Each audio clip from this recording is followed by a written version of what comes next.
Okay so कल अपन ने packaging of DNA देखा। अभी अपन बढ़ेंगे अपने अगले टॉपिक की तरफ। कल मैंने तुमको एक चीज़ बताया था पैकेजिंग ऑफ डीएनए पढ़ाते वक्त कि कौन सा जीन, मतलब कोई जीन डोमिनेंट है कोई जीन रेसेसिव है, तो अपने को क्या लगता है कि जो डोमिनेंट है उसी से सिर्फ आरएनए बनता है और उससे प्रोटीन बनता है फिर उस आरएनए से। तो ऐसा नहीं होता है। होता यह है कि दोनों जो अलील्स है किसी एक पर्टिकुलर जीन के दोनों अलील्स ट्रांसक्रिप्शन करते हैं, मतलब उनसे आरएनए बनता है और फिर उस आरएनए का ट्रांसलेशन होता है, मतलब उससे प्रोटीन बनता है दोनों अलील से। अब ये अलग बात है कि जिस प्रोटीन में गड़बड़ है, क्योंकि उस अलील में कुछ गड़बड़ थी, गड़बड़ यानी क्या, एक आधा नाइट्रोजनस बेस इधर उधर हो जाना। अच्छा, एक आधा नाइट्रोजनस बेस इधर उधर हो जाने से गड़बड़ होगी ही ऐसा भी जरूरी नहीं है, क्योंकि कोडॉन्स तो 64 है, कोडॉन्स 64 है ना, और नाइट्रोजनस बेसेस अमीनो एसिड्स 20 है, 20। तो for every amino acid there can be more than 1 codon. कुछ अमीनो एसिड्स के लिए तो 6 कोडॉन है, मतलब 6 codons code for the same amino acid. तो म्यूटेशन होके अगर वो उसी अमीनो एसिड के दूसरे कोडॉन में कन्वर्ट हो गया तो अमीनो एसिड चेंज भी नहीं होगा। तो म्यूटेशन होगा ही हर बार, ऐसा भी नहीं है। लेकिन अगर हुआ, अच्छा म्यूटेशन होके भी अगर ऐसा हुआ कि वहां पर पहले एसिडिक अमीनो एसिड था, अभी म्यूटेशन के बाद वहां पर दूसरा एसिडिक अमीनो एसिड अटैच हो गया, मतलब पहले एस्पार्टिक एसिड था तो अभी ग्लूटामिक एसिड आ रहा है, तो डेफिनेटली उसका शेप थोड़ा सा तो चेंज होगा प्रोटीन का, नो डाउट, लेकिन एकदम बहुत ज्यादा डिफरेंस नहीं आ जाएगा। बहुत ज्यादा डिफरेंस नहीं आएगा। क्यों नहीं आएगा बहुत ज्यादा डिफरेंस? क्योंकि अल्टीमेटली उसका नेचर वैसा ही है, तो बस वो लेस एफिशिएंट प्रोटीन बनेगा। बहुत ही ज्यादा रैंडमली चेंज हो गया अमीनो एसिड तो फिर पूरा तरीके से नॉन फंक्शनल प्रोटीन बन सकता है।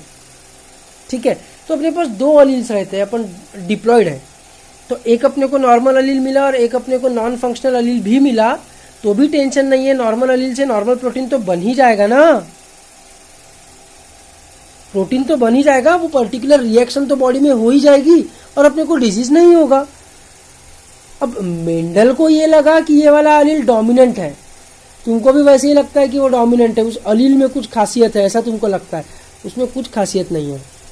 बस बात यह है कि उसके प्रेजेंस के कारण वो पर्टिकुलर एंजाइम से रिलेटेड प्रॉब्लम नहीं होता है, वो एंजाइम वो रिएक्शन हो जाती है, दैट्स ऑल, बस, और क्या। समझ में आ रही है बात? ठीक है, तो आज के क्लास में अपन क्या देखेंगे, अल्टीमेटली सबसे इंपॉर्टेंट चीज अपने को तो ये पट रही है कि सबसे इंपॉर्टेंट चीज है डीएनए से आरएनए बनना, और वो हर डीएनए से, हर अलील से बनता है, सिर्फ डोमिनेंट से आरएनए बनता है ऐसा नहीं है। जब अपने को इंसुलिन की जीन बनवाना है, इंसुलिन का प्रोटीन बनवाना है, तो अपने को पहले इंसुलिन की जीन से आरएनए बनाना पड़ेगा और फिर उस आरएनए को पढ़ के प्रोटीन बनाना पड़ेगा। तो अपने पास 2 इंसुलिन की जीन्स रहेंगी। 2 क्यों? एस फेज में कॉपी हुआ इसलिए क्या? नहीं, इंफॉर्मेशन मॉलिक्यूल को कॉपी होने के बाद अपन डबल हुआ ऐसा नहीं बोलते हैं, इसलिए अपन सिंगल को भी क्रोमोसोम बोलते हैं और फिर वो उसकी दोनों कॉपीज एक दूसरे को सेंट्रोमियर के मदद से अटैच हो गई तो भी अपन उसको क्रोमोसोम ही बोलते हैं, क्योंकि वो इंफॉर्मेशन मॉलिक्यूल है, वो 2 रहे क्या 2000 रहे क्या कुछ फर्क नहीं पड़ने वाला, इंफॉर्मेशन नहीं बढ़ने वाली जब तक कुछ नई इंफॉर्मेशन, न्यू इंफॉर्मेशन नहीं आती तब तक। सेम इंफॉर्मेशन को तुम कितनी भी बार रिपीट कर लो, उसकी कितनी भी कॉपीज बना लो, it is not going to make a difference. ठीक है, एकदम सिंपल कंसेप्ट है ये।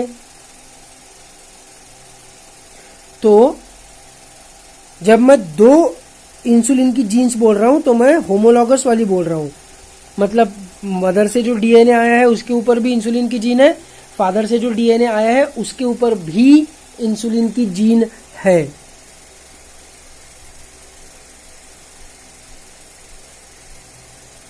ठीक है,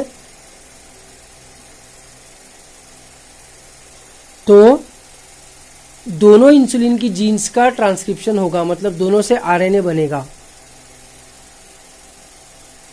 और उन दोनों आरएनए से प्रोटीन बनेगा। अब उसमें से एक कोई तो भी जीन खराब भी रहा, प्रॉब्लमेटिक भी रहा, तो ऑब्वियसली उससे जो इंसुलिन बनेगा वो काम नहीं कर पाएगा, वो ग्लूकोज ट्रांसपोर्टर को ओपन नहीं कर पाएगा, तो ग्लूकोज सेल्स के अंदर नहीं जा पाएगा, आई एडमिट। लेकिन दूसरे पेरेंट से जो अपने को इंसुलिन का जीन मिला है वो तो नॉर्मल है, उससे नॉर्मल इंसुलिन बन रहा है, तो उससे ग्लट ओपन हो जाएगा। अपने को मतलब किस चीज से है? अपने को ग्लट ओपन होने से मतलब है ना। तो उस पर्सन को डायबिटीज रहेगा क्या? नहीं रहेगा। तो अपन क्या बोलेंगे, अरे एक नॉर्मल जीन मिल गया तो इसको डायबिटीज नहीं है। जब दोनों डिजीज के जीन्स है तभी सिर्फ इसको डायबिटीज हो रहा है। मतलब diabetes must be the recessive character. अगर हेट्रोजाइगस कंडीशन रही नॉर्मल एंड डायबिटीज, तो नॉर्मल इज डोमिनेंट, ऐसा अपन बोलते हैं। उसका कंक्लूजन ये निकलता है। लेकिन वो हो कैसे रहा है ये समझ में आ रहा है ना। ऐसा नहीं हो रहा है कि नॉर्मल वाले अलील को सिर्फ पढ़ा जाता है और खराब वाले अलील को पढ़ा ही नहीं जाता, ऐसा नहीं है। कॉमन चेंज के कारण डोमिनेंस एंड रिसेसिवनेस एग्जिस्ट करता है। ठीक है, समझ में आ रही है ये बात। तो आज के क्लास में अपन क्या पढ़ेंगे? आज के क्लास में हम ट्रांसक्रिप्शन पढ़ेंगे कि उस डीएनए को रीड करके आरएनए कैसे बनाया जाता है। आज के क्लास में हम ये पढ़ेंगे कि उस डीएनए को रीड करके आरएनए कैसे बनाया जाता है। ठीक है, समझ में आ रहा है। तो बढ़ते हैं अपन आगे ट्रांसक्रिप्शन की तरफ। अब आरएनए बनाते वक्त अपने को दो चीजों को ध्यान में रखना है। आरएनए बनाते वक्त अपने को दो चीजों को ध्यान में रखना है। कौन सी दो चीजें हैं? तो देखो, और कोई भी एनसीईआरटी पढ़ेगा नहीं, मैंने कल के भी क्लास में बताया था, nobody will read NCERT without me. मैं जब वीडियो डालूंगा तभी पढ़ेंगे, उसके बाद फिर कितनी भी बार पढ़ो कोई प्रॉब्लम नहीं, लेकिन सबसे पहली बार जो पढ़ेंगे तो वो मेरे साथ पढ़ेंगे under expert supervision. Do not try this stunt at home. ऐसा है एनसीईआरटी का पढ़ना। कुछ कुछ चैप्टर्स के लिए कुछ चैप्टर्स पढ़ सकते हो। जैसे अभी 11th में मैंने स्ट्रक्चरल ऑर्गेनाइजेशन शुरू किया है, वो उन्होंने पढ़ लिया अगर मेरे एब्सेंस में भी, तो भी it is not going to matter much. ये तुम लोग नहीं पढ़ोगे। एनसीईआरटी कंजी मारती है ना यार, वो देती नहीं है डिटेल में अच्छे से, तो समझता नहीं है, ये प्रॉब्लम है। एनीवेज, दो चीजें अपने को कौन सी ध्यान में रखनी है। ये एक लंबा एक डीएनए का फ्रैगमेंट है। अब ये पूरा डीएनए का फ्रैगमेंट तो एक ही जीन के लिए रिस्पॉन्सिबल रहेगा नहीं, एक ही प्रोटीन के लिए रिस्पॉन्सिबल रहेगा नहीं। जैसे तुमने एक एनसीईआरटी नाम की किताब खरीदी तो उसके ऊपर सिर्फ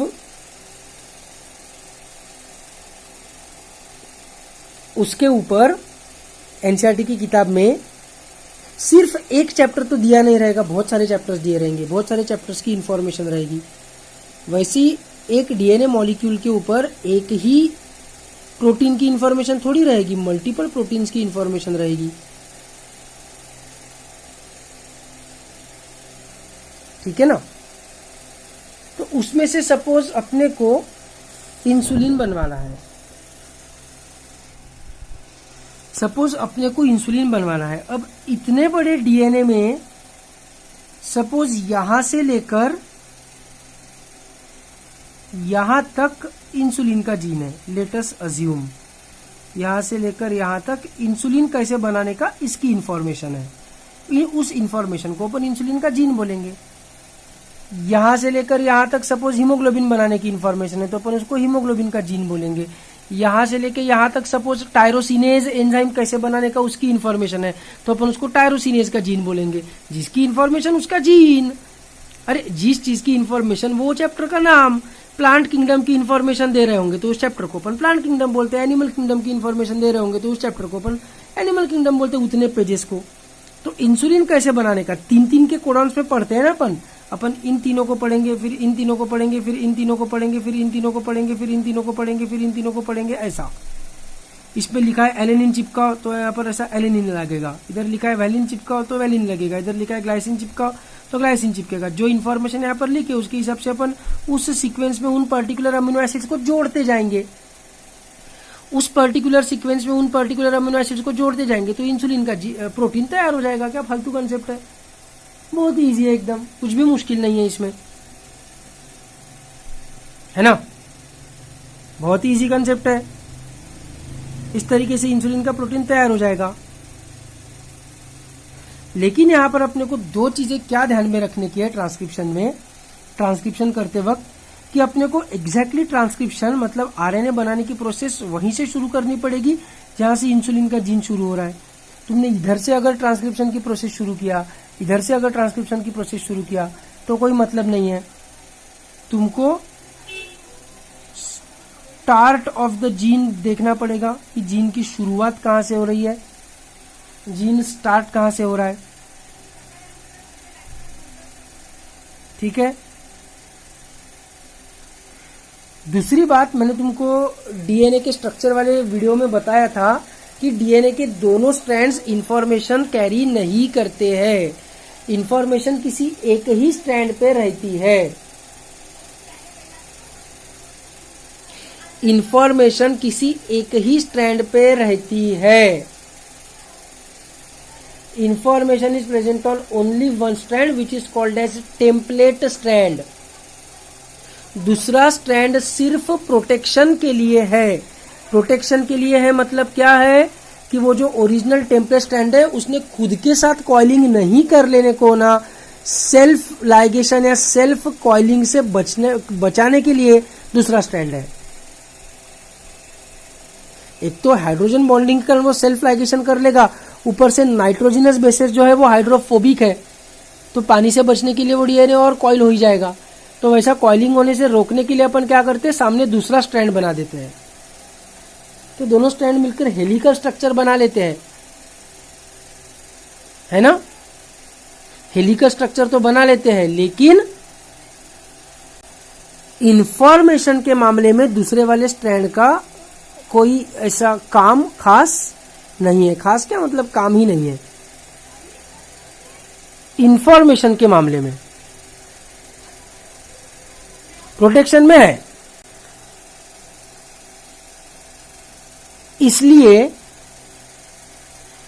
टेम्पलेट स्ट्रैंड कौन सा है ये भी अपने को पता रहना चाहिए।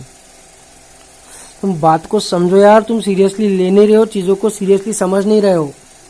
टेम्पलेट स्ट्रैंड पे अगर ATG होगा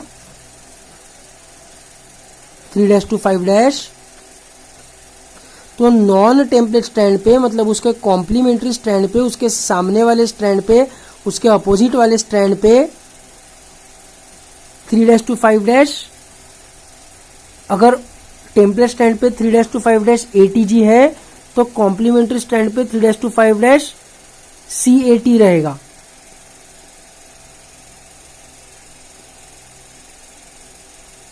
थ्री टू 5' मैंने मेंशन किया है, इसलिए मैंने उल्टा नहीं बोला है। उल्टा बोला है ये बोलना ही मत, नहीं बोला है मैंने उल्टा। टेम्पलेट स्ट्रैंड पे 3' to 5' ATG है तो नॉन टेम्पलेट पे 3' to 5' CAT रहेगा।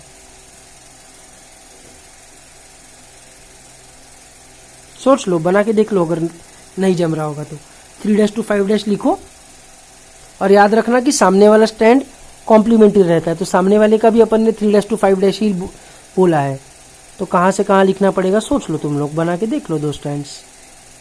CAT नहीं आता क्या, तो है ना।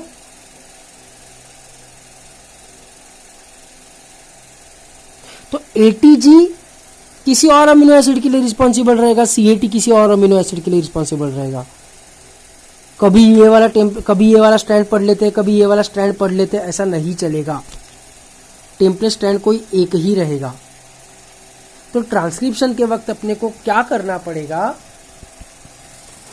ट्रांसक्रिप्शन के वक्त अपने को जीन शुरू कहां से होती है ये भी देखना पड़ेगा, और टेम्पलेट स्ट्रैंड कौन सा है ये भी देखना पड़ेगा।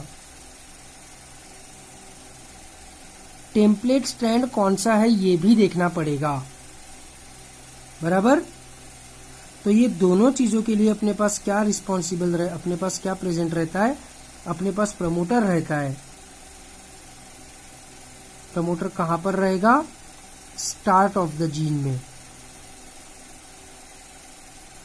स्टार्ट ऑफ द जीन मतलब 3' एंड ऑफ द जीन है, स्टार्ट एंड 3' एंड, बिल्कुल। क्योंकि नया आरएनए जो बनेगा वो हमेशा 5' to 3' बनेगा, complementary to the template strand. तो आरएनए अगर 5' to 3' बन रहा है तो टेम्पलेट स्ट्रैंड को अपने को 3' to 5' पढ़ना पड़ेगा। टेम्पलेट स्ट्रैंड को अपन 3' to 5' पढ़ेंगे तभी सिर्फ आरएनए 5' to 3' बनेगा, बराबर है, ठीक है। तो ये याद रखना कि आरएनए को कौन सिंथेसाइज करेगा, आरएनए को सिंथेसाइज करेगा आरएनए पॉलीमरेज। क्या करेगा आरएनए पॉलीमरेज, तो राइबोन्यूक्लियोटाइड्स को जोड़ेगा, राइबोन्यूक्लियोटाइड्स मतलब क्या, तो राइबो शुगर जिसके फर्स्ट कार्बन पे नाइट्रोजनस बेसेस लगे हुए हैं, नाइट्रोजनस बेस लगा है 4 में से कोई तो भी एक, और 5वें कार्बन पे फॉस्फोरिक एसिड लगा हुआ है, उसको बोलेंगे न्यूक्लियोटाइड या राइबोन्यूक्लियोटाइड। आरएनए पॉलीमरेज उनको जोड़ेगा, उन राइबोन्यूक्लियोटाइड्स को। कैसे जोड़ेगा, तो एक का 3rd कार्बन अगले वाले का 5th कार्बन, एक का 3rd कार्बन अगले वाले का 5th कार्बन, एक का 3rd कार्बन अगले वाले का 5th कार्बन, ऐसा, बराबर है, समझ में आ रहा है। तो ये जोड़ेगा कैसे, रैंडमली, जो हाथ में आया उसको चिपकाओ, ऐसे जोड़ेगा। ये इधर एडेनिलिक एसिड हाथ में आया, चिपका दो। ये इधर ग्वानिलिक एसिड हाथ में आया, चिपका दो। हाँ, CMP हाथ में आया, चिपका दो। UMP यूरिडिन मोनोफॉस्फेट हाथ में आया, चिपका दो। जो दिखा चिपका दो। अपने को क्या करने का, ऐसा चिपकाएगा क्या, नहीं, ऐसा नहीं चिपकाएगा। फिर क्या मतलब रहेगा उसका, वो क्या ग्लूकोज का पॉलीमर थोड़ी है कि कोई भी ग्लूकोज मॉलिक्यूल कहीं पे भी चिपका दो कुछ फर्क नहीं पड़ने वाला, ऐसा नहीं है। इन न्यूक्लियोटाइड्स को एक पर्टिकुलर सीक्वेंस में चिपकाया तो ही वो प्रॉपर कोडॉन करके प्रेजेंट रहेंगे और प्रॉपर अमीनो एसिड लग पाएगा और प्रॉपर प्रोटीन बन पाएगा। रैंडमली नहीं चिपका सकते। डीएनए आरएनए दोनों एक पर्टिकुलर सीक्वेंस में ही लगे रहते हैं। तो वो आरएनए पॉलीमरेज एंजाइम को कैसे समझेगा कि पहले कौन सा राइबोन्यूक्लियोटाइड लगाना है, फिर कौन सा राइबोन्यूक्लियोटाइड लगाना है, तो डीएनए को पढ़ के। डीएनए का कॉम्प्लीमेंट्री रहेगा, तो डीएनए का कॉम्प्लीमेंट्री रहेगा तो हर मायने में कॉम्प्लीमेंट्री रहेगा। मतलब डीएनए को वो 3' to 5' पढ़ेगा और आरएनए 5' to 3' बनेगा।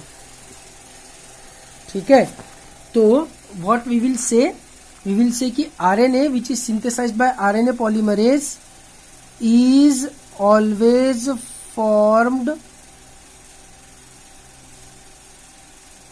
in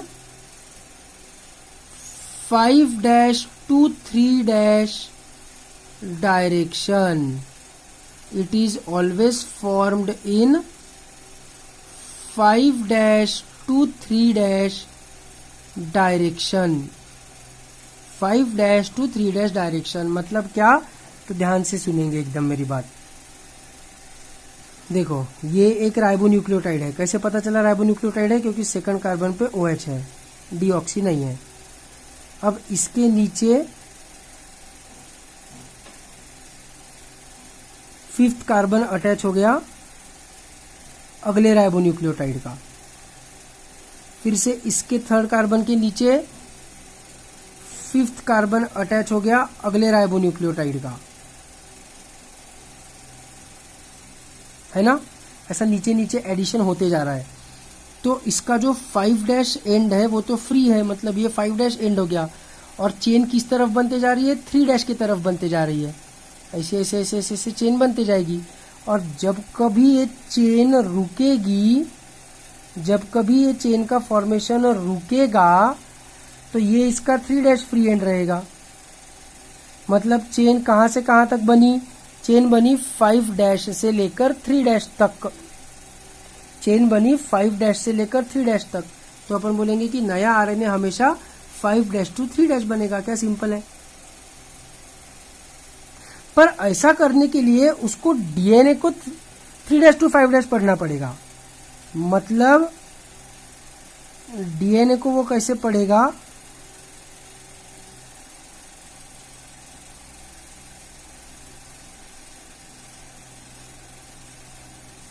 डीएनए को वो इधर से पढ़ेगा, डीएनए को वो इधर से पढ़ेगा। पहले इसकी जगह ये, फिर इसका कॉम्प्लीमेंट्री ये, फिर इधर वाले का कॉम्प्लीमेंट्री ये, फिर इधर वाले का कॉम्प्लीमेंट्री ये, फिर इधर वाले का कॉम्प्लीमेंट्री ये, फिर इधर वाले का कॉम्प्लीमेंट्री ये, ऐसा।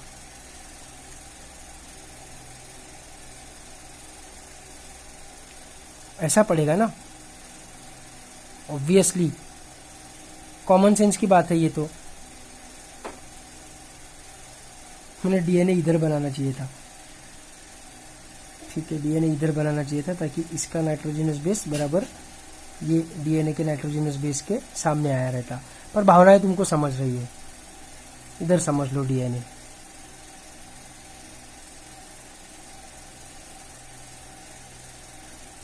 ये आरएनए है, ये 5' to 3' बना, तो डीएनए ऐसा इधर रहेगा।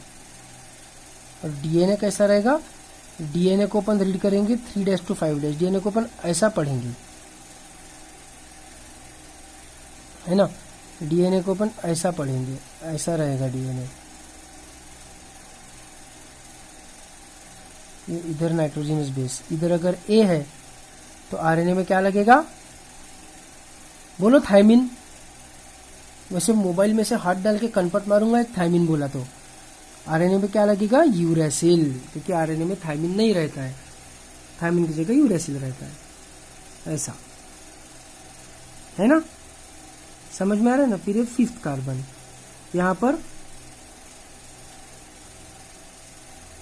अगला वाला डीऑक्सीराइबोन्यूक्लियोटाइड रहेगा। फिर यहां पर डीऑक्सीराइबोन्यूक्लियोटाइड में जो नाइट्रोजनस बेस, उसका कॉम्प्लीमेंट्री इधर लगेगा। तो डीएनए को अपन 3' से 5' पढ़ेंगे, और आरएनए 5' से 3' बनेगा।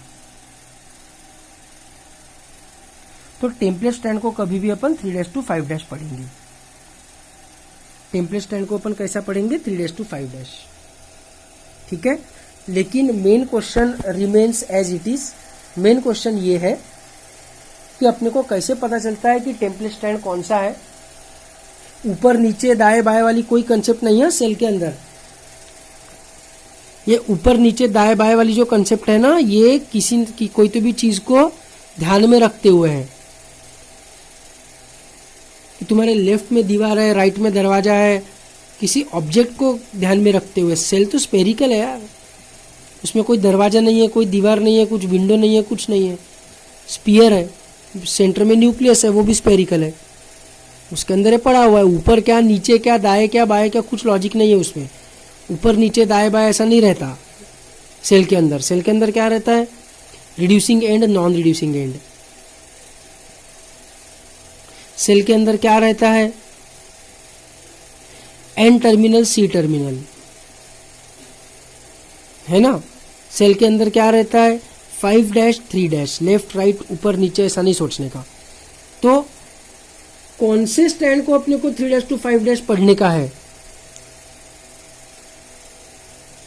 ये अपने को पता चलना चाहिए। और दूसरी बात मैं क्या बोल रहा हूं कि उसको पढ़ने का है, लेकिन कहां से कहां तक पढ़ने का है। अपने को जो जीन चाहिए वो जीन कहां से शुरू होती है और कहां पे खत्म होती है, ये भी अपने को समझना चाहिए, है ना। तो ये अपने को कैसे समझता है, मैंने क्या टर्म बताया अभी, मैंने बोला प्रमोटर। ये प्रमोटर क्या चक्कर है, व्हाट इज दिस प्रमोटर। तो प्रमोटर क्या रहता है? The promoter region is present before the gene towards its 3' end, क्योंकि जीन की शुरुआत ही 3' से होने वाली है ना, अपने को जीन को पढ़ना ही 3' से है ना, तो प्रमोटर जो रहेगा वो 3' की तरफ रहेगा। बिफोर द जीन मतलब उसके 3' एंड के पहले, है ना। It is a conserved sequence, कॉन्जर्व्ड या कंसेंसस मतलब सबका कंसेंट है, सबने हाँ बोला है कि हाँ हमको चलेगा, सबने मतलब हर एक स्पीशीज ने। Is a conserved sequence in all the species, conserved sequence in all the species मतलब हर स्पीशीज में प्रमोटर का सीक्वेंस सेम रहता है, ठीक है। It is a sequence of approximately 25 base pairs,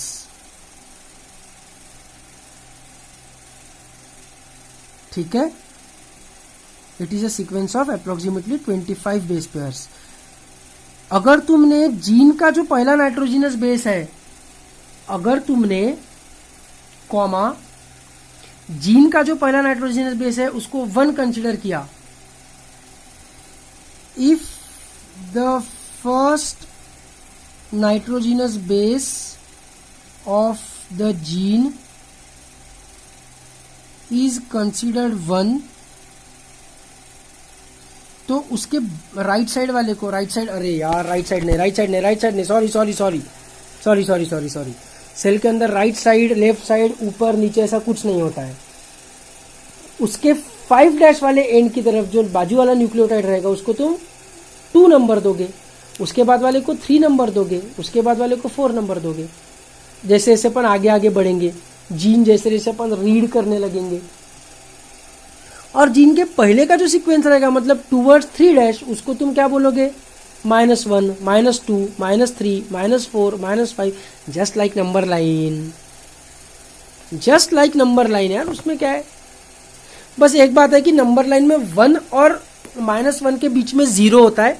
यहां पर अपन 0 कंसीडर नहीं करते हैं, क्योंकि ये जो अपन नंबरिंग कर रहे हैं नाइट्रोजिनस बेसिस का, इसमें 0 नंबर नहीं लगा सकते, क्योंकि ऐसी कोई पोजीशन नहीं होती है जहां पर नाइट्रोजिनस बेस है ही नहीं।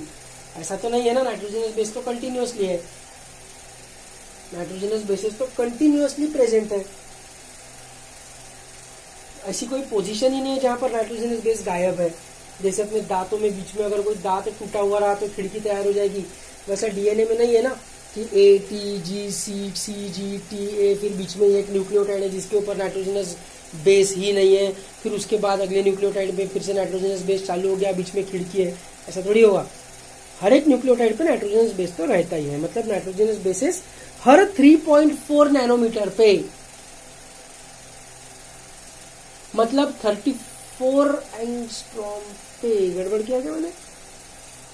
हाँ, 3.4 नैनोमीटर नहीं, 3.4 एंगस्ट्रॉम पे, हर 3.4 एंगस्ट्रॉम पे मतलब 0.34 नैनोमीटर पे, हर 3.4 एंगस्ट्रॉम पे एक नया नाइट्रोजिनस बेस अपने को दिखेगा। एक नया नाइट्रोजिनस बेस, दूसरा नाइट्रोजिनस बेस अपने को दिखेगा।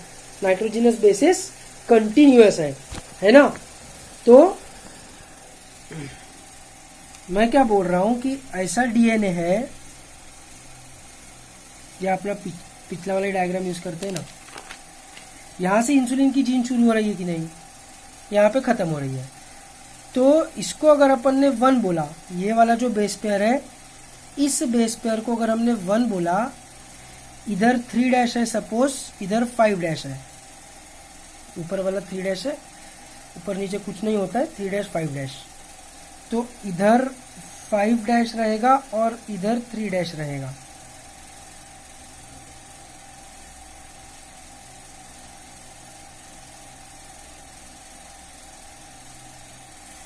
मैं क्या बोल रहा हूं, यहां से इंसुलिन की जीन शुरू होती है, इसको अगर अपन ने पहला बेस पेयर बोला तो इसके बाद वाले को दूसरा बोलेंगे, उसके बाद वाले को तीसरा, उसके बाद वाले को चौथा, उसके बाद वाले को पांचवा, उसके बाद वाले को छठा, क्योंकि सपोज ये टेम्परेट स्ट्रैंड है, ऊपर वाला सपोज टेम्परेट स्ट्रैंड है।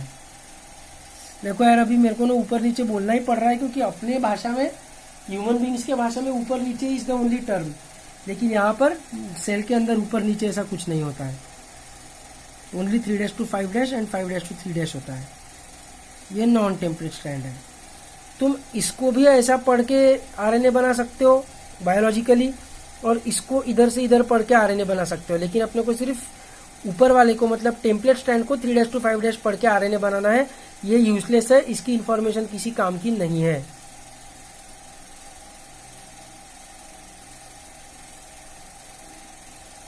ठीक है, तो मेरा कहना यह है कि वो आरएनए पॉलीमरेज नाम का जो एंजाइम है, उसको ये कैसे समझता है कि कौन सा टेम्पलेट स्ट्रैंड है और कौन सा नॉन टेम्पलेट स्ट्रैंड है। तो टेम्पलेट स्ट्रैंड पे जीन शुरू होने के पहले, जीन यहां शुरू हो रही है मतलब उसके पहले, मतलब टूवर्ड्स द 3' एंड। वही तो लिखा है मैंने इंग्लिश में, इंग्लिश में वही लिखा है मैंने, देखो, the promoter region is present before the gene towards is 3' end, before the start of the gene, है ना, टूवर्ड्स इट्स 3' एंड, मतलब इधर प्रमोटर प्रेजेंट रहेगा। ठीक है, इसको नंबर लाइन के हिसाब से बोलना चाहिए 0, लेकिन यहां पर क्या नाइट्रोजनस बेस नहीं है क्या, बेस पेयरिंग नहीं है क्या इधर, बिल्कुल है, तो इसको 0 बोल सकते हैं क्या, नहीं बोल सकते, इसलिए अपन इसको डायरेक्टली -1, -2, -3, -4, -5, -6, -7 ऐसा बोलेंगे। ठीक है, तो प्रमोटर रीजन कहां पर प्रेजेंट रहता है, if the first nitrogenous base of the gene is considered 1, the promoter region is present upstream. Upstream मतलब बहाव के खिलाफ, बहाव, नदी का जो बहाव है, नदी का जो फ्लो है, उसके अपोजिट डायरेक्शन को अपस्ट्रीम बोलेंगे। ये जीन को अगर अपन ने नदी की तरह ट्रीट किया तो नदी ऐसे बह रही है, मतलब इंफॉर्मेशन अपने को ऐसे पढ़ने के बाद मिल रही है, तो अगर इधर अपन जाएंगे तो वो अपस्ट्रीम हो गया। कॉमन सेंस की बात है ना यार, है ना। तो प्रमोटर रीजन कहां पर प्रेजेंट है, इट इज प्रेजेंट अपस्ट्रीम। ठीक है, बिटवीन -10 to -35 रीजन। अभी -10 से -35 क्या है समझ में आ रहा है अपने को। जीन जहां से शुरू हो रही है उसकी शुरुआत के पहले नाइट्रोजनस बेस को अगर अपन ने, पहले बेस पेयर को अगर अपन ने 1 कंसीडर किया तो उसके पहले वाला -1, -2, -3 ऐसा। तो -10 से लेकर -35 के बीच का जो रीजन रहता है उसको बोलते हैं प्रमोटर रीजन। -10 से -35 कितना हुआ, 25 बेस पेयर हुआ। ये क्या लिखा है इधर पे, अप्रोक्सीमेटली 25 बेस पेयर्स का रहता है। अप्रोक्सीमेटली भी क्यों लिखा पता नहीं मैंने, और रहता है ये 25 बेस पेयर का। अप्रोक्सीमेटली भी बोलने की जरूरत नहीं है, वो सही 25 बेस पेयर का रहता है। ठीक है, समझ में आ रहा है। और दूसरी चीज मैंने प्रमोटर के बारे में तुमको क्या बताई कि प्रमोटर रीजन कंसेंसस है, कॉन्जर्व्ड है, मतलब बैक्टीरिया से लेकर यूकैरियोट्स में, मोनेरा से लेकर यूकैरियोट्स में वो ऑलमोस्ट प्रिजर्व्ड है, ऑलमोस्ट सेम रहता है। ठीक है, तो क्या रहता है उसका sequence, since it is conserved its first 6 bases are always, उसके बाद वाले बेसिस थोड़े अलग रहते हैं क्योंकि कौन सा जीन है इसका सिग्नलिंग भी करना है। हर जीन के पहले सेम प्रमोटर रहेगा तो इंसुलिन का जीन कौन सा है, हीमोग्लोबिन का जीन कौन सा है, यही नहीं समझेगा। इसलिए प्रमोटर रीजन में ऑफकोर्स थोड़े बहुत तो चेंजेस आते हैं, लेकिन उसके जो पहले 6 बेसिस है ना दे आर ऑलवेज 3' से पढ़ रहा हूं क्योंकि अपन इधर ऐसा आगे बढ़ेंगे, इधर प्रमोटर रहेगा, फिर इधर जीन रहेगी, तो अपने को ऑफकोर्स प्रमोटर को भी 3' to 5' ही पढ़ना पड़ेगा। तो इट इज ऑलवेज 3' TAT। फिर 7वां, 8वां, 9वां, 10वां, 11वां, 12वां, 13वां, 14वां, 15वां, 16वां, 17वां, 18वां, 19, 20, 21, 22, 23, 24, 25। ठीक है, 25 के बाद और 10, 26, 27, 28, 29, 30, 31, 32, 33, 34, 35, और फिर उसके बाद जीन की शुरुआत। तो उधर ऐसा 5' एंड रहेगा, इधर 3' एंड रहेगा। तो ये स्टार्टिंग वाला पोर्शन हमेशा TAT रहता है हर एक स्पीशीज में। इसलिए इस प्रमोटर को hence the promoter is also called TATA box. इसका रतन टाटा या जमशेद टाटा से कोई लेना देना नहीं है। It is called TATA box. यह इसको प्रिब्नो नाम के साइंटिस्ट ने डिस्कवर किया था, इसलिए इसको प्रिब्नो बॉक्स भी बोलते हैं। टाटा बॉक्स और प्रिब्नो बॉक्स, टाटा बॉक्स और प्रिब्नो बॉक्स। ठीक है, तो जीन की शुरुआत कहां से हो रही है? जहां पर अपने को टाटा बॉक्स दिख रहा है, उस टाटा बॉक्स की शुरुआत से 35 न्यूक्लियोटाइड्स के बाद। 35 न्यूक्लियोटाइड्स क्यों रे? क्योंकि प्रमोटर खुद 25 न्यूक्लियोटाइड्स का है। न्यूक्लियोटाइड्स बोलो, बेस पेयर्स बोलो, न्यूक्लियोटाइड्स तो डबल हो जाएंगे, 25 बेस पेयर्स का है, और वो प्रेजेंट है -10 to -35 के बीच में। तो -10 से लेकर 1 तक क्या है? तो वहां पर रैंडम बेसिस है, वहां पर रैंडम बेस पेयर्स है। वो प्रमोटर रीजन भी नहीं है और एक्चुअल जीन भी नहीं है। वो रीजन क्यों रहता है मैं बताऊंगा थोड़ी देर में, लेकिन बस इतना याद रखो कि वहां पर प्रमोटर भी नहीं है, स्ट्रक्चरल जीन भी नहीं है। वो 10 बेस पेयर्स ऐसे यूजलेस बेस पेयर्स है। तो वो 10 बेस पेयर्स और 25 बेस पेयर का खुद प्रिब्नो बॉक्स, टाटा बॉक्स, प्रमोटर। तो 25 + 10 35। तो प्रमोटर की जहां से शुरुआत होगी, उस शुरुआत के 35 बेस पेयर्स के बाद अपना एक्चुअल डीएनए, एक्चुअल जीन शुरू हो जाएगा। तो जीन की शुरुआत कहां पे हो रही है, ये भी आरएनए पॉलीमरेज को प्रमोटर के कारण समझ जाएगा कि अरे ये प्रमोटर मिल गया ना, बस अब 35 न्यूक्लियोटाइड्स के बाद, अरे यार न्यूक्लियोटाइड्स क्यों बोल रहा हूं, 35 बेस पेयर्स के बाद अपना एक्चुअल जीन शुरू हो जाएगा। वैसे न्यूक्लियोटाइड्स भी बोला तो भी चलेगा, अपने को क्या एक ही स्ट्रैंड तो रीड करना है, दूसरा स्ट्रैंड तो रीड करना भी नहीं है। न्यूक्लियोटाइड्स भी बोला तो भी चलेगा, अपने को एक ही स्ट्रैंड से मतलब है। दूसरी बात, टेम्पलेट स्ट्रैंड का ओरिएंटेशन भी पता चल जाएगा, है ना। जहां पर TAT दिखा, उस जगह से अपने को 5' की तरफ आगे आगे बढ़ने का है। समझ में आ रहा है ना? ये वाला शायद नहीं समझा होगा। देखो देखो, आसान है, बहुत आसान है। ऐसा जीन है, अपने को 2 इश्यूज है। एक तो जीन की शुरुआत कहां से हो रही है ये, और ऊपर से अपने को अगर पता चल गया कि इतने पोर्शन में जीन है, तो भी ये वाले स्ट्रैंड को इधर से इधर पढ़ने का कि ये वाले स्ट्रैंड को इधर से इधर पढ़ने का, ये नहीं पता है ना। लेकिन प्रमोटर दोनों चीजें कर देता है। प्रमोटर अगर इधर प्रेजेंट रहा ऐसा TAT, तो ऑब्वियसली बात है कि अपने को ये वाले स्ट्रैंड को पढ़ने का है इधर से इधर। और अगर प्रमोटर इधर प्रेजेंट रहा TAT, तो अपने को फिर ये वाले स्ट्रैंड को पढ़ने का है इधर से इधर। प्रमोटर किसी एक ही स्ट्रैंड के पहले एक ही डायरेक्शन में प्रेजेंट रहेगा। एक तो ये अगर टेम्पलेट स्ट्रैंड है तो प्रमोटर इधर प्रेजेंट रहेगा, ये अगर टेम्पलेट स्ट्रैंड है तो प्रमोटर इधर प्रेजेंट रहेगा। देखो TAT,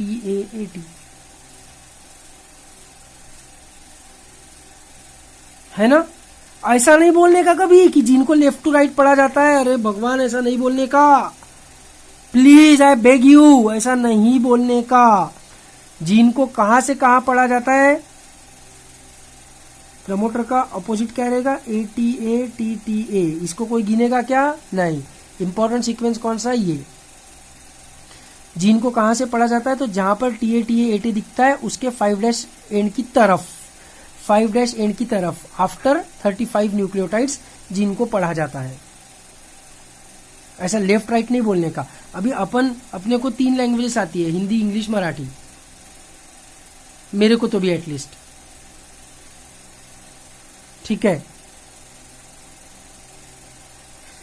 तो तीनों लैंग्वेजेस में अपन लेफ्ट टू राइट लिखते हैं। तो इसमें से अब मेरी मर्जी है, मैं इसमें से किसी को भी टेम्पलेट स्टैंड कंसिडर कर सकता हूं एक्सप्लेन करते वक्त तुमको ट्रांसक्रिप्शन। मैं इसको जनरली टेम्पलेट स्टैंड कंसिडर करूंगा लेफ्ट टू राइट वाले को, क्योंकि वो मेरे को पढ़ना कंफर्टेबल लगता है। तीनों लैंग्वेजेस में लेफ्ट टू राइट पढ़ा जाता है। अगर तुम में से किसी को उर्दू आता होगा तो तुमको पता होगा कि उर्दू को राइट टू लेफ्ट पढ़ते हैं।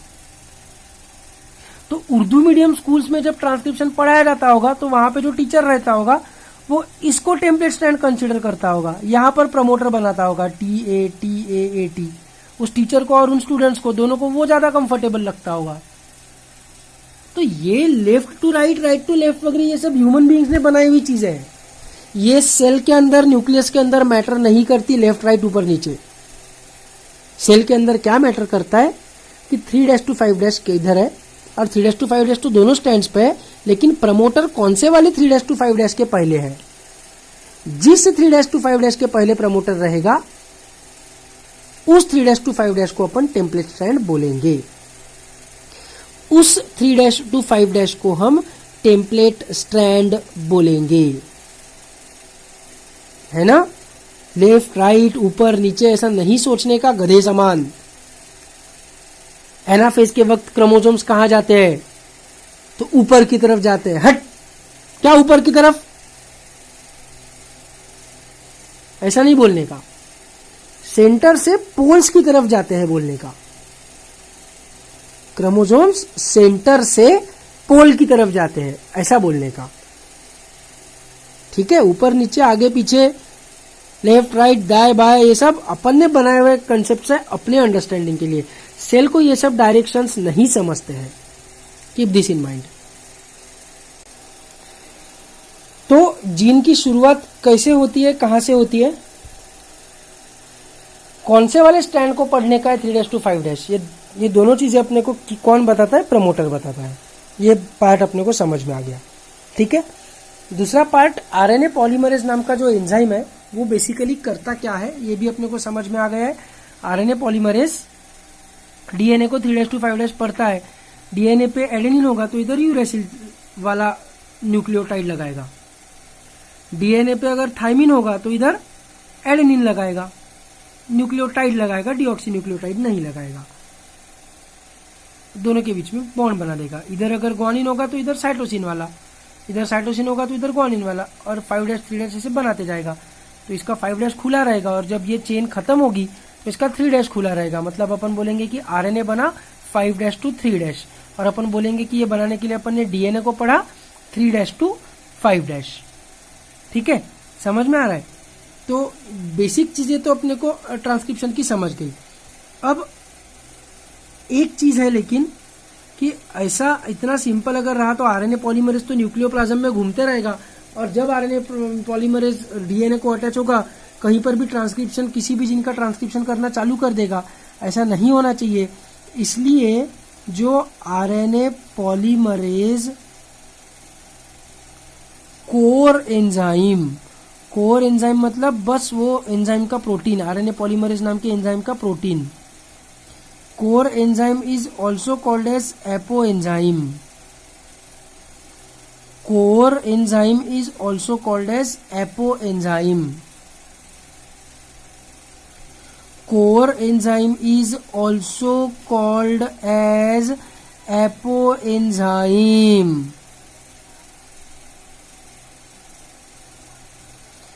तो ये जो RNA पॉलीमरेज कोर एंजाइम या एपो एंजाइम है, सिर्फ उसका protein, no cofactor attach to it. याद आ रहा है क्या कुछ? बायोमोलिक्यूल्स का एंजाइम चैप्टर, एपो एंजाइम मतलब सिर्फ वो एंजाइम, प्योर एंजाइम, उसको अलग अलग प्रकार के कोफैक्टर्स लगते हैं, है ना। अगर ऑर्गेनिक मटेरियल होगा तो कोएंजाइम बोलते हैं उन कोफैक्टर्स को, और इनऑर्गेनिक सब्सटेंसेस होंगे तो अपन उसको मेटल आयंस बोलते हैं। और ये मेटल आयंस या कोएंजाइम्स अगर टाइटली बाउंड रहे, परमानेंटली बाउंड रहे, तो P for permanent, P for prosthetic group ऐसा बोलते हैं। तो all these are the cofactors. जब उस एपो एंजाइम पे या कोर एंजाइम पे CORE, जब इन पे कोई कोफैक्टर अटैच होता है, it might be temporarily attached coenzyme और टेम्पररीली अटैच्ड मेटल आयन, और it might be permanently attached, that is prosthetic group, what ever it might be. पर वो अटैच होने के बाद अपन उसको बोलते हैं होलो एंजाइम। अब अपन उसको कोर मतलब फंडामेंटल या बेसिक एंजाइम नहीं बोल रहे, अब अपन उसको होलो एंजाइम बोल रहे हैं। होल मतलब होल, WHOLE, कंप्लीट, है ना, ठीक है। तो ये जो RNA पॉलीमरेज का एपो एंजाइम है, इसके ऊपर एक कोफैक्टर अटैच होता है, उस कोफैक्टर का नाम है सिग्मा फैक्टर, उस कोफैक्टर का नाम है सिग्मा फैक्टर।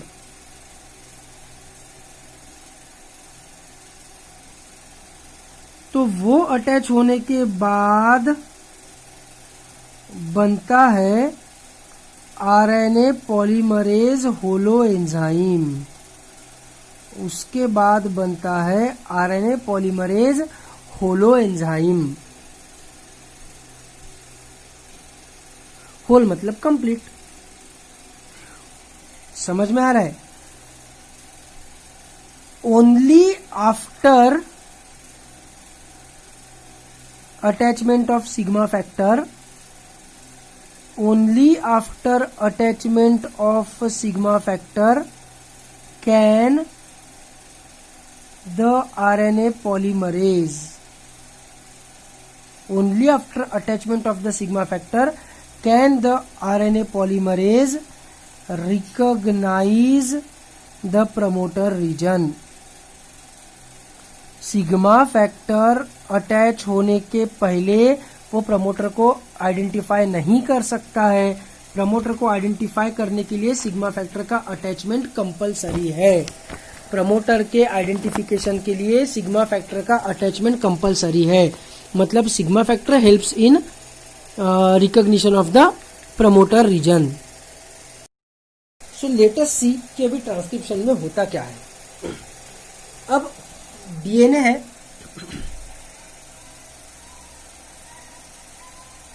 DNA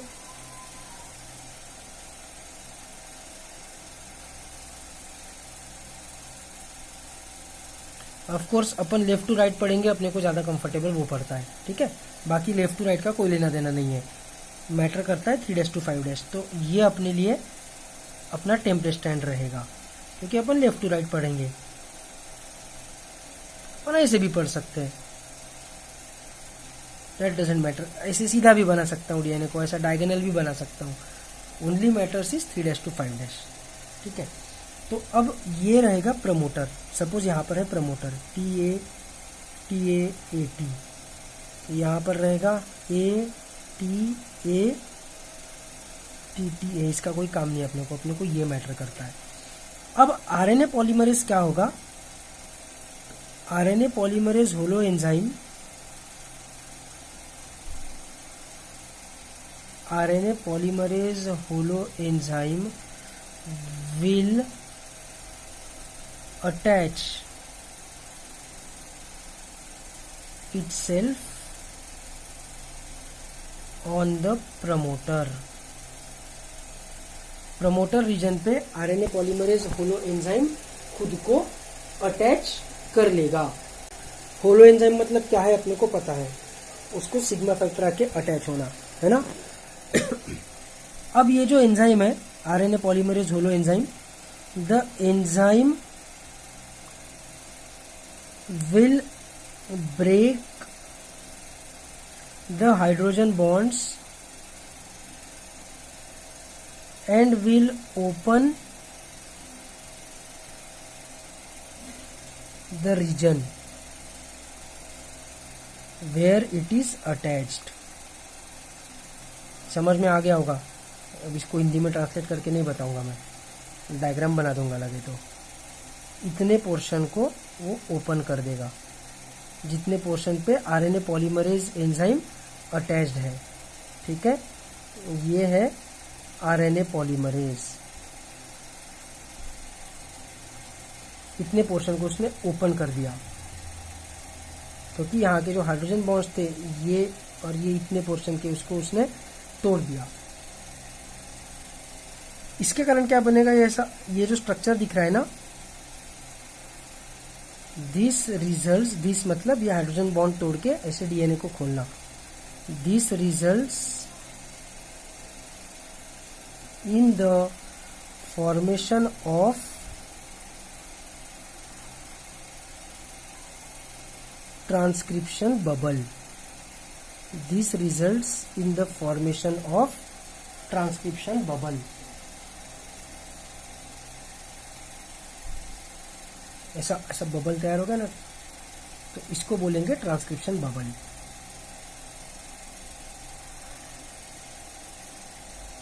अब क्या होगा, now the enzyme starts adding nitrogenous basis. Nitrogenous basis नहीं,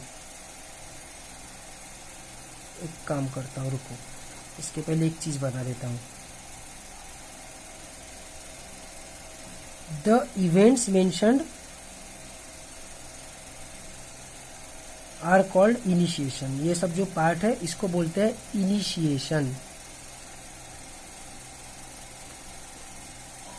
इसको बोलते हैं इनिशिएशन। इनिशिएशन मतलब आरएनए पॉलीमरेज पे सिग्मा फैक्टर अटैच होना, फिर सिग्मा फैक्टर ने आरएनए पॉलीमरेज को गाइड करना बराबर कि कहां पर प्रमोटर रीजन है, फिर आरएनए पॉलीमरेज होलो एंजाइम उस प्रमोटर रीजन पे जाकर अटैच होना। ये सब क्या है, इनिशिएशन है। अटैच होके इवन ट्रांसक्रिप्शन बबल तैयार कर देगा। This is called as initiation. Initiation के बाद क्या आएगा, the next step is elongation. Elongation step में क्या होगा, what will happen in the elongation step. तो इलोंगेशन स्टेप में ये होगा कि ये जो आरएनए पॉलीमरेज एंजाइम है, ये RNA polymerase enzyme starts adding, nitrogenous bases लिखा था मैंने यहां पर, लेकिन nitrogenous bases is not the right term, nucleotides is the right term. Start adding nucleotides in the 5' to 3' fashion. और उन न्यूक्लियोटाइड्स का सीक्वेंस किसके ऊपर डिपेंड करेगा, सीक्वेंस डिपेंड करेगा टेम्पलेट स्ट्रैंड के ऊपर। टेम्पलेट स्ट्रैंड का कॉम्प्लीमेंट्री रहेगा, वो complementary to the template strand, complementary to the template strand. ठीक है, तो कॉम्प्लीमेंट्री फैशन में, sorry, complementary to the template strand of DNA, complementary to the template strand of DNA वो क्या करेगा, 5' to 3' फैशन में न्यूक्लियोटाइड्स, राइबोन्यूक्लियोटाइड्स ऐड करने लगेगा। अगर टेम्पलेट स्ट्रैंड पे ए है तो राइबोन्यूक्लियोटाइड यू वाला, टेम्पलेट स्ट्रैंड पे टी है तो राइबोन्यूक्लियोटाइड ए वाला, टेम्पलेट स्ट्रैंड पे अगर जी है तो राइबोन्यूक्लियोटाइड सी वाला, टेम्पलेट स्ट्रैंड पे अगर सी है तो राइबोन्यूक्लियोटाइड जी वाला। सिंपल है, ऐसा करते जाएगा, है ना। तो ये करते वक्त ऑब्वियसली उसने शुरुआत प्रमोटर से की है ट्रांसक्रिप्शन की, सिंस इसी को ट्रांसक्रिप्शन बोलते हैं, यही ट्रांसक्रिप्शन है और कुछ नहीं है। Since the transcription has started from promoter region, उसके कारण क्या होगा कि प्रमोटर रीजन का भी आरएनए बनेगा। The promoter region will also produce RNA। पर ये आरएनए का जो पार्ट रहेगा जो प्रमोटर के ट्रांसक्रिप्शन से बना है, प्रमोटर का जो कॉम्प्लीमेंट्री है वो तो यूजलेस है, उसके ऊपर प्रोटीन बनाने की इंफॉर्मेशन थोड़ी है, उससे प्रोटीन थोड़ी बनाना है अपने को, है ना। इसलिए hence during the passage of RNA polymerase enzyme through the 10 base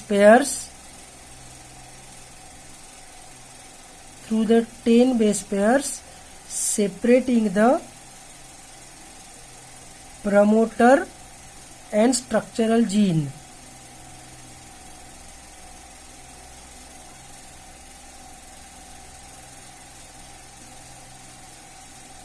याद है -10 to -35 था ना वो, तो -10 से 1 तक जो न्यूक्लियोटाइड रीजन है, बेस पेयर का रीजन है, वो ना प्रमोटर है ना स्ट्रक्चरल जीन है।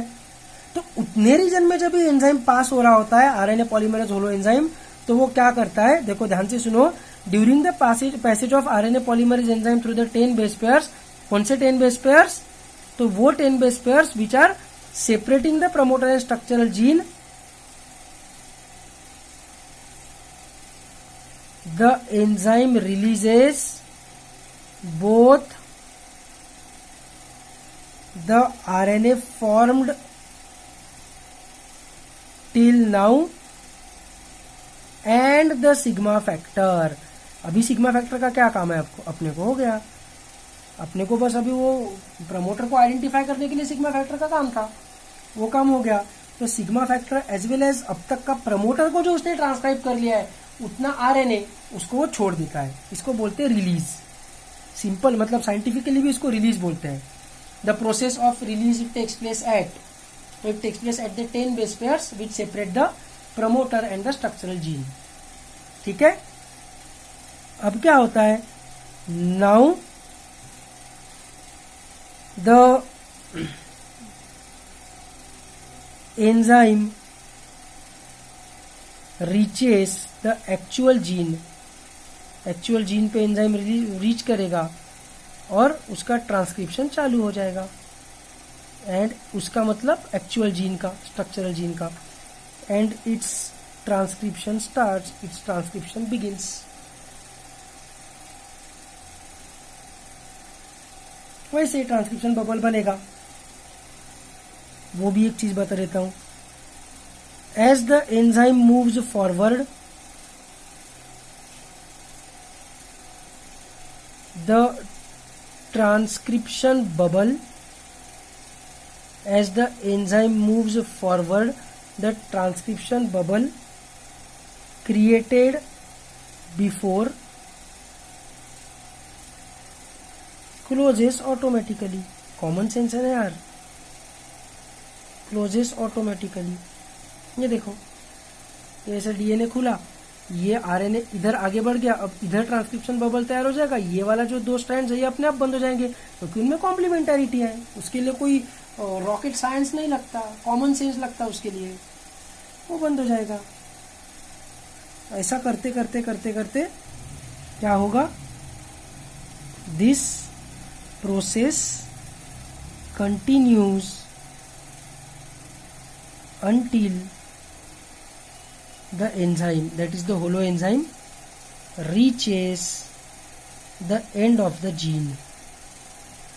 अब कैसे समझेगा कि वो एंड ऑफ द जीन पे पहुंच गया है, वो एंड ऑफ द जीन पे पहुंच गया है, ये कैसे समझेगा उसको, जैसा जीन शुरू कहाँ से होती है ये भी नहीं समझ सकता था उसको, उसके लिए अपने को प्रमोटर रीजन की रिक्वायरमेंट थी, वैसे ही जीन खत्म हो गया है ये भी उसको कैसे समझ सकता है ना।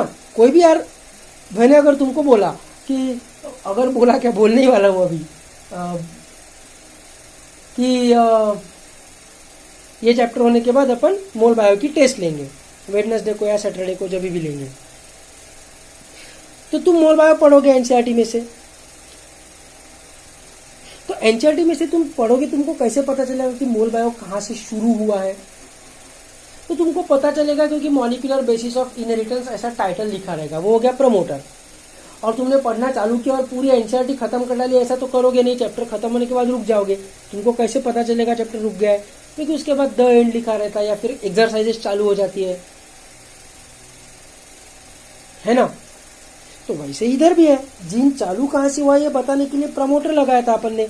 जीन खत्म कहां पे होगा ये भी तो उसको बताना पड़ेगा, ये उसको मैजिक से थोड़ी समझेगा, है ना। तो उसके लिए टर्मिनेटर रीजन प्रेजेंट रहता है। जैसे स्टार्ट के लिए प्रमोटर रीजन रहता है, वैसे एंड के लिए टर्मिनेटर रीजन रहता है। ठीक है। A gene ends at termination या टर्मिनेटर रीजन। जैसे स्टार्ट प्रमोटर रीजन से होती है, वैसे जीन एंड होने के बाद टर्मिनेशन रीजन रहता है। टर्मिनेशन रीजन में क्या रहता है? जी जी जी जी जी जी जी जी सी सी सी सी सी सी सी सी 3 डैश 5 डैश। तो इसका 5 डैश टू 3 डैश, नीचे वाले का कैसे रहेगा? कॉम्प्लीमेंट्री, मतलब इधर सी सी सी सी सी सी, ऐसे बीच में गैप रहती है क्या? पॉसिबल है क्या ऐसी गैप रहना? नहीं। This proves that I am a bad artist in case of drawing diagrams. ऐसे गैप नहीं छोड़ने का, ऐसे गैप नहीं रह सकती, पॉसिबल ही नहीं है। इसके और इसके बीच में 5 डैश 3 डैश अटैचमेंट रहेगी, उतना ही गैप रहेगा। समझ में आ रहा है क्या? गैप चेंज नहीं हो सकती है, ये याद रखने का। गैप बढ़ नहीं सकती, गैप प्रेजेंट ही नहीं रह सकती। ठीक है। अब क्या होगा? यह है टर्मिनेशन रीजन। देखो दिमाग कैसा लगाया इवोल्यूशन ने। अब जैसे इस रीजन का बबल फॉर्म होगा, ट्रांसक्रिप्शन बबल, टर्मिनेशन रीजन का जैसे ही ट्रांसक्रिप्शन बबल फॉर्म होगा तो वैसे ही क्या हो जाएगा? देखो ऐसा बबल फॉर्म हुआ, इधर क्या है? इधर है जी जी जी जी जी, इधर है सी सी सी सी, तो इधर है सी सी सी सी सी, इधर है जी जी जी जी, है ना। तो इसके कारण क्या होगा? ये वाले जी और ये वाले सी के बीच में हाइड्रोजन बॉन्डिंग हो जाएगी, ये वाले सी और ये वाले जी के बीच में हाइड्रोजन बॉन्डिंग हो जाएगी, है ना। ये जो जी जी जी है, ये सी सी सी है, इनके बीच में 3-3 हाइड्रोजन बॉन्ड्स तैयार हो जाएंगे। क्या गंदा बनाते रहता हूं मैं सही में। और ये जो सी सी सी है,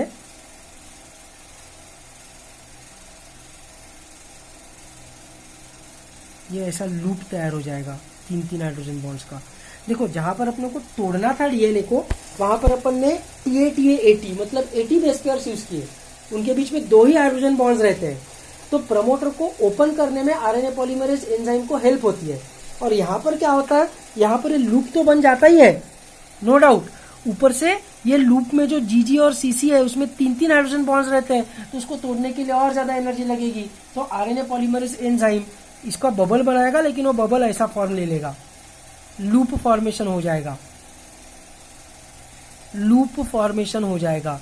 तो इस लूप को आरएनए पॉलीमरेज एंजाइम तोड़ नहीं पाएगा, तो आगे बढ़ नहीं पाएगा, और उससे उसको समझ जाएगा कि जीन खत्म हो चुका है।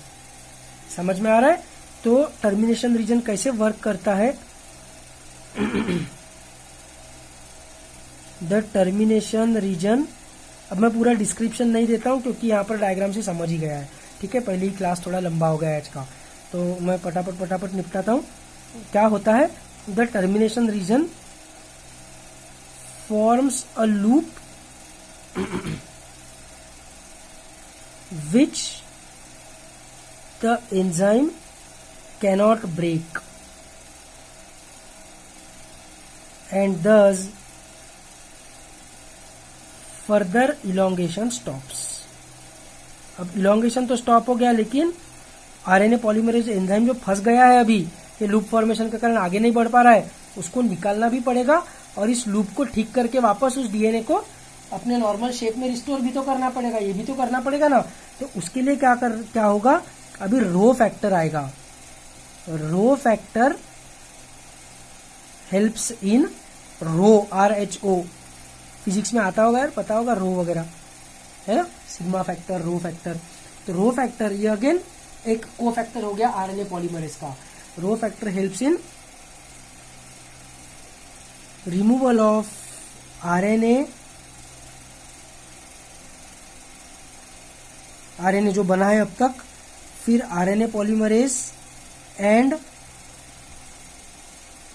जो लूप बन गया है उसको वापस स्मूथ कर देना, उसकी ये बॉन्ड्स तोड़ के उसको वापस स्मूथ कर देना and smoothening of the loop, वो रो फैक्टर के साथ ही पॉसिबल है। रो फैक्टर आने के बाद क्या होता है, कैसे वो मैकेनिज्म होता है, वो सब भी डिस्कवर्ड है, वो सब भी अवेलेबल है, लेकिन it is beyond the scope of our class. Even rho factor वगैरह भी शायद एनसीईआरटी ने मेंशन नहीं किया है, तो वो कैसे करता है वगैरह अपन उतना डिटेल में नहीं जाएंगे। अपन बस इतना याद रखेंगे कि इनिशिएशन के लिए सिग्मा फैक्टर ज़रूरी है और टर्मिनेशन के लिए रो फैक्टर ज़रूरी है। और इस प्रकार से आरएनए जो बनाया है उसने, वो आरएनए रिलीज हो जाएगा। ठीक है, सिंपल एकदम इजी कंसेप्ट है इसकी। एनसीईआरटी कोई नहीं पढ़ेगा, एनसीईआरटी मेरे सुपरविजन में ही अपन पढ़ेंगे। मेरे को पता है कि वीडियो 1 घंटे से ज़्यादा का हो गया है, लेकिन एक छोटा सा टॉपिक बता देता हूँ और फिर अपन अपना ट्रांसक्रिप्शन का मेन पोर्शन पूरा खत्म ही हो जाएगा। वो चीज़ क्या है, पोस्ट ट्रांसक्रिप्शनल मॉडिफिकेशंस। देखो एक चीज़ याद रखना कि अपन ने ये जो पढ़ा है, अपन जो भी मोल बायो पढ़ते हैं ना, ये बैक्टीरिया का पढ़ते हैं। ठीक है, अपन जो भी मोल बायो पढ़ते हैं वो बैक्टीरिया का पढ़ते हैं, पर ट्रांसक्रिप्शन में बैक्टीरिया के और यूकेरियोट्स के ज़्यादा फर्क नहीं है। पर ये जो पोस्ट ट्रांसक्रिप्शनल मॉडिफिकेशंस है ये सिर्फ यूकेरियोट्स में होंगे। क्यों? क्योंकि प्रोकैरियोट्स में तो न्यूक्लियर मेम्ब्रेन नाम की कंसेप्ट ही नहीं है। न्यूक्लियर मेम्ब्रेन नाम की कंसेप्ट ही नहीं है तो न्यूक्लियस अलग और साइटोप्लाज्म अलग, ये कंसेप्ट ही नहीं है। पर यूकेरियोट्स में ये कंसेप्ट है। तो यूकेरियोट्स में आरएनए बनता तो न्यूक्लियस में है और वो बने हुए आरएनए को न्यूक्लियर पोर्स के थ्रू बाहर साइटोप्लाज्म में लाना पड़ता है। साइटोप्लाज्म में जो राइबोसोम्स है, फिर वो राइबोसोम्स उस आरएनए को प्रोसेस करके, उसको रीड करके, उस पे जो मैसेज है, उस पे जो कोडॉन्स है, उनके हिसाब से अमीनो एसिड्स को एक दूसरे के साथ जोड़ते हैं। बराबर है, ये काम राइबोसोम्स करते हैं। तो अपना जो साइटोप्लाज्म है, अपने साइटोप्लाज्म में ये आरएनए जो अपन भेजेंगे वो डिस्ट्रॉय हो जाने के बहुत सारे चांसेस हैं। तो उसको डिस्ट्रक्शन से बचाने के लिए क्या किया जाता है, तो कैपिंग एंड टेलिंग किया जाता है पहले तो। ठीक है, ये एनसीईआरटी ने डिस्क्राइब करते वक्त बोला है कि कैपिंग एंड टेलिंग पहले होता है, या डिस्क्राइब करते वक्त कैपिंग एंड टेलिंग सेकंड बोला है और डायग्राम में कैपिंग एंड टेलिंग पहला बोला है। ऐसा कुछ कभी उल्टा एनसीईआरटी ने किया है, लेकिन scientifically I am telling you capping and telling पहले होता है, स्प्लाइसिंग बाद में होता है। स्प्लाइसिंग क्या है वो भी बताऊंगा, क्यों टेंशन ले रहे हो, बता रहा हूं मैं, बस 10 मिनट दो मेरे को। कैपिंग एंड टेलिंग में क्या होता है, एमआरएनए बना। एमआरएनए कैसा रहेगा, ऑब्वियसली सिंगल स्टैंडर्ड रहेगा यार, ऑब्वियसली सिंगल स्टैंडर्ड रहेगा, क्योंकि अपन ने एक ही टेम्पलेट स्टैंड को देखकर आरएनए बनाया। दूसरा वाला जो नॉन टेम्पलेट स्टैंड था उसका अपन ने ट्रांसक्रिप्शन किया ही नहीं है, वो तो अपने काम का है ही नहीं। तो आरएनए रहेगा सिंगल स्टैंडर्ड और वो बनेगा 5' to 3'। बराबर है। अब कैपिंग में क्या होगा, कैपिंग में the 5' and is added with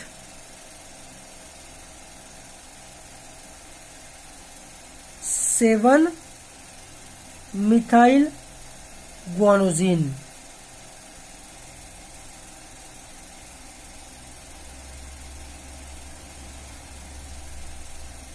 Many molecules of 7-methyl guanosine.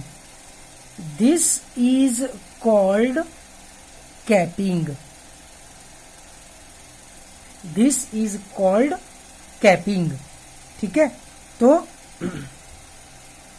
Guanine guanine guanine 7-मिथाइल रहता है वैसे, लेकिन उतना अभी अपन टेंशन नहीं लेंगे।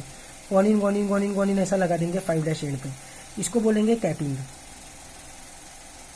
ठीक है, ग्वानिन की खासियत क्या है, ग्वानिन उसको क्या बोलेंगे अगर अपन चिपकने को एक दूसरे से, लाइगेशन लाइगेशन वर्ड में मजा नहीं आ रहा है, लेकिन ठीक है। Ligates with itself, guanine molecules ligate with itself. तो ये जो गॉनिन गॉनिन गॉनिन लगा है वो एक दूसरे के साथ लाइगेट होते हैं और ऐसा नॉट लाइक स्ट्रक्चर बन जाता है। डीएनए में अपन ने जो दूसरा स्ट्रैंड रखा था, वो दूसरे स्ट्रैंड का पर्पज ये था कि उसका सेल्फ लाइगेशन, सेल्फ कॉइलिंग नहीं होना चाहिए, है ना। लेकिन गॉनिन जो है वो लाइगेट होता है, कॉइल होता है on itself, upon itself, with itself.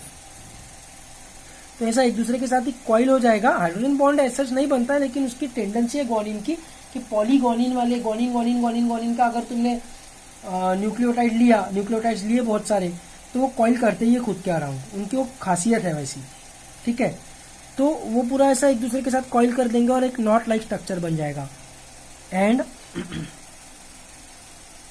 A not like structure will be form. इसके कारण क्या रहेगा, एक्सोन्यूक्लियेजेस जो है, एक्सोन्यूक्लियेजेस मतलब जो न्यूक्लियस मतलब न्यूक्लिक एसिड को डिस्ट्रॉय करने वाले, एक्सो मतलब बाहर से।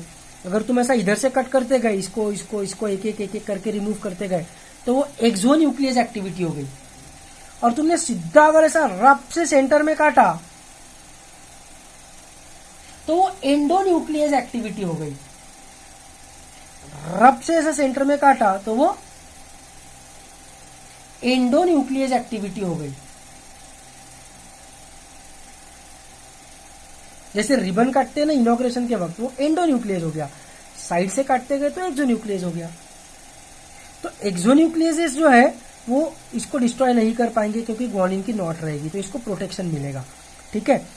दूसरी बात, 3' एंड में क्या किया जाता है, 3' एंड में पॉली एडेनाइलेशन किया जाता है।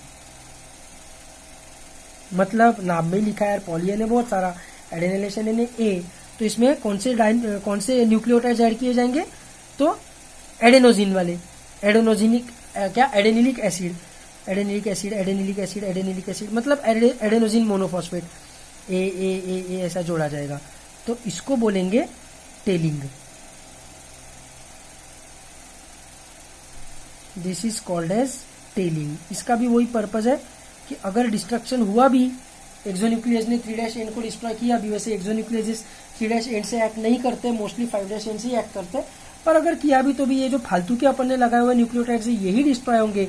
अपना जो ओरिजिनल आरएनए है ये इंटैक्ट रहेगा, अपना जो ओरिजिनल आरएनए है ये इंटैक्ट रहेगा। कैपिंग एंड टेलिंग के कारण उसको प्रोटेक्शन मिलेगा। तो ये पहला पोस्ट ट्रांसक्रिप्शनल मॉडिफिकेशन है, ये न्यूक्लियस में ही होता है, साइटोप्लाज्म में भेजने के पहले, ठीक है। दूसरी चीज क्या होती है, दूसरी चीज होती है स्प्लाइसिंग। स्प्लाइसिंग मतलब क्या होता है कि the RNA formed is called heterogeneous nuclear RNA. It is called heterogeneous nuclear RNA, also called as hnRNA. Hetero मतलब अलग अलग, है ना। तो इसमें अलग अलग पैचेस रहते हैं, अलग अलग रीजन्स रहते हैं। कौन से रीजन्स रहते हैं, तो क्या होता है कि the eukaryotic DNA has junk portion, है ना, जंक डीएनए रहता है यूकैरियोटिक डीएनए में। तो ये जो जंक डीएनए ये सिर्फ 2 सेपरेट जीन्स के बीच में प्रेजेंट रहेगा, ऐसा जरूरी नहीं है, एक जीन के अंदर भी प्रेजेंट रहता है, ठीक है। दीज जंक रीजन्स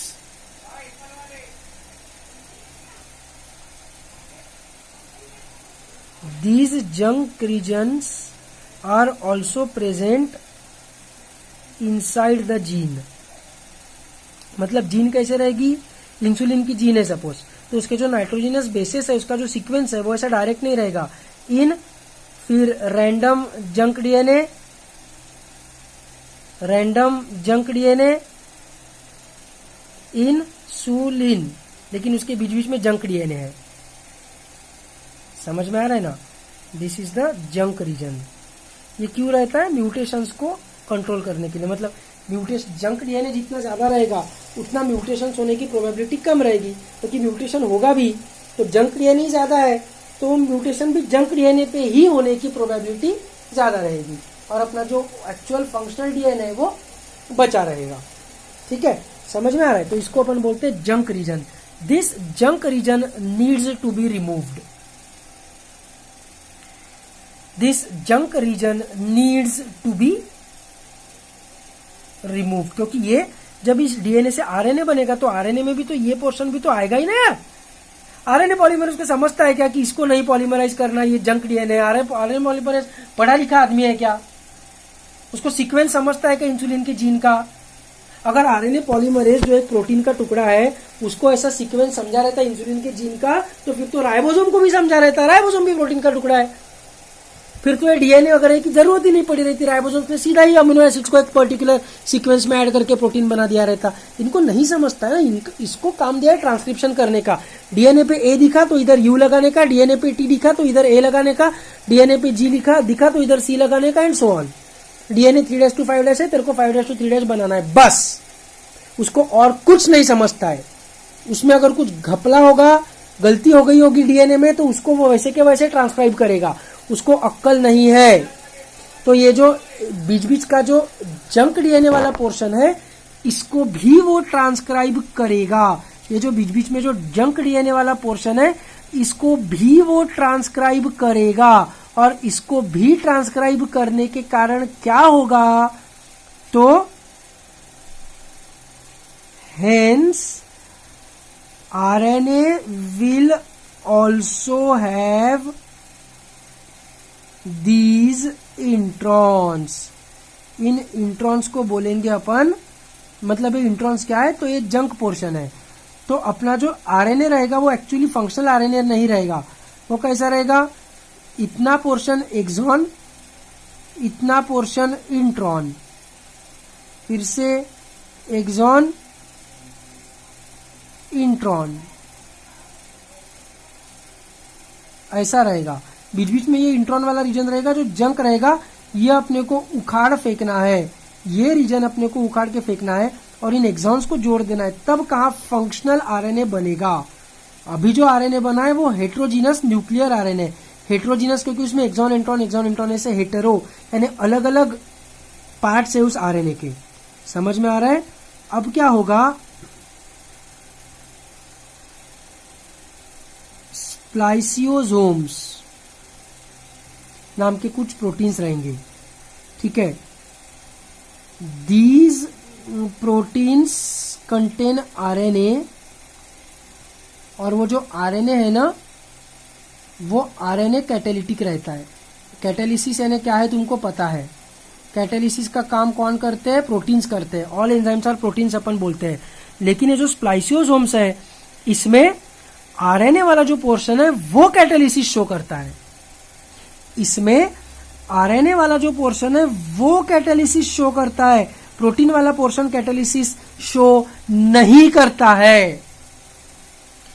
प्रोटीन वाला पोर्शन कैटेलिसिस शो नहीं करता है। तो इसलिए ये क्या हो गया, ये हो गया एग्जाम्पल ऑफ राइबोजाइम, ऐसा एंजाइम जो आरएनए से बना हुआ है, ऐसा एंजाइम जो आरएनए से बना हुआ है। तो इसको अपन क्या बोलेंगे, राइबोजाइम। तो इसके 6 प्रकार रहते हैं। ठीक है, 2 ग्रुप्स ऑफ 3 प्रोटीन्स, मतलब 3 टाइप्स ऑफ प्रोटीन्स ईच।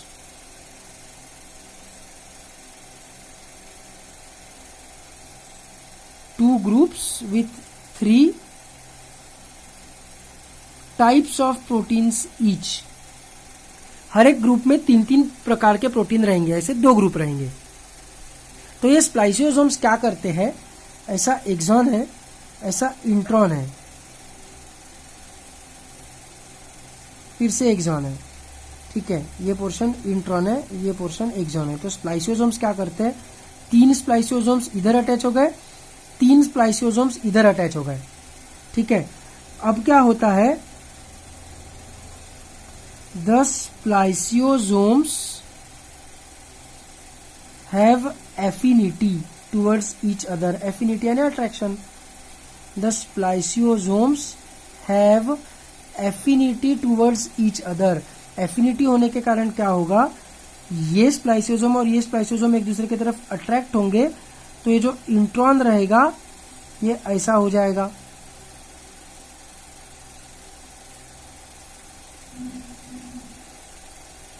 ये तीन और ये तीन एक दूसरे को अट्रैक्ट करेंगे, तो एक दूसरे को अट्रैक्ट करेंगे, ये ऐसे पास आएंगे, तो ये इंट्रॉन का ऐसा लूप नहीं बन जाएगा क्या? लूप बनेगा कि नहीं, समझ में आ रहा है? लूप बनने के बाद the introns are cut by nucleus activity and ये इंट्रॉन वाला पोर्शन तो कट गया, ये जो दो एक्सॉन्स है इनको ऐड कर दिया जाएगा एक दूसरे के साथ। The exons will be bound with phosphodiester bond. ये लाइगेज एक्टिविटी हो गई, तो उसमें हाइड्रोलाइज एक्टिविटी भी है और लाइगेज एक्टिविटी भी है, तो वो एंजाइम कॉम्प्लेक्स हो गया, एक अकेला एंजाइम नहीं है। मतलब एंजाइम एक ही है, वो आरएनए जो है उसके अंदर वो दो एक्टिविटीज कर रहा है, एक तो हाइड्रोलेज की एक्टिविटी और दूसरी लाइगेज की एक्टिविटी ओथलील में से।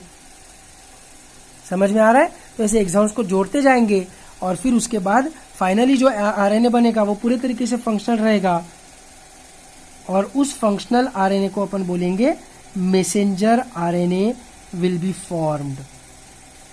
ठीक है, तो ट्रांसक्रिप्शन से जो आरएनए बनता है वो कौन सा आरएनए है? वो हेट्रोजीनस न्यूक्लियर आरएनए है। उस हेट्रोजीनस न्यूक्लियर आरएनए को डायरेक्टली साइटोप्लाज्म में नहीं भेजा जाता है, उसको क्या किया जाता है, उसको पहले पोस्ट ट्रांसक्रिप्शनल मॉडिफिकेशंस किए जाते हैं। उसमें दो चीजें होती है, एक तो कैपिंग टेलिंग है, वो पहले होता है, और सेकंड चीज होती है स्प्लाइसिंग। स्प्लाइसिंग में क्या होता है, स्प्लाइसियोसोम्स रहते हैं, और स्प्लाइसियोसोम्स में प्रोटीन्स भी है एंड आरएनए भी है। ठीक है, बस एक लास्ट चीज बताता हूं और फिर अपन रुकते हैं। बस एक लास्ट चीज बता के रुकते हैं। The स्प्लाइसियोसोम्स have small nuclear RNA. Small छोटा सा रहता है और न्यूक्लियस में ही रहता है, सिर्फ साइटोप्लाज्म में ये वाला आरएनए कभी जाता ही नहीं है, इसलिए उसको स्मॉल न्यूक्लियर आरएनए बोलते हैं। इसलिए उसको स्मॉल न्यूक्लियर आरएनए बोलते हैं। समझ में आ रहा है ना? और इसमें इसके अलावा प्रोटीन्स भी है, small nuclear RNA plus proteins, ऐसे दो पार्ट्स से ये स्प्लाइसियोसोम्स बने हुए हैं। तो small nuclear RNA plus protein का शॉर्ट फॉर्म क्या रहेगा? तो SNR, ये अपन ने स्मॉल न्यूक्लियर आरएनए से लिया, और प्रोटीन्स से अपन ने पी लिया, इसलिए इसको small nuclear RNA plus proteins SNRPs। तो इसको प्रोनाउंस कैसे करोगे? स्नर्प, स्नर्प बोलोगे, तो इसको स्प्लाइसियोसोम्स को स्नर्प्स भी बोलते हैं। तो स्प्लाइसियोसोम्स को स्नर्प्स भी बोलते हैं। Small nuclear RNA plus proteins, small nuclear RNA plus proteins. ठीक है, सिंपल एकदम। तो ज्यादा समय नहीं लेता हूं, तुरंत रुकता हूं। मिलते हैं अपन अगले क्लास में। अगले क्लास में ट्रांसलेशन पढ़ेंगे। एनसीईआरटी लेकिन कोई भी नहीं पढ़ेगा, ना स्टेट बोर्ड पढ़ेंगे, कोई कुछ नहीं पढ़ेगा, सिर्फ इतने नोट्स लिखेंगे। फिर से अगर रिवाइज करना है तो वीडियो देखेंगे, नोट्स पढ़ेंगे, वही करेंगे। एनसीईआरटी स्टेट बोर्ड को कोई हाथ नहीं लगाएगा। ठीक है, with this I bid you farewell, good bye.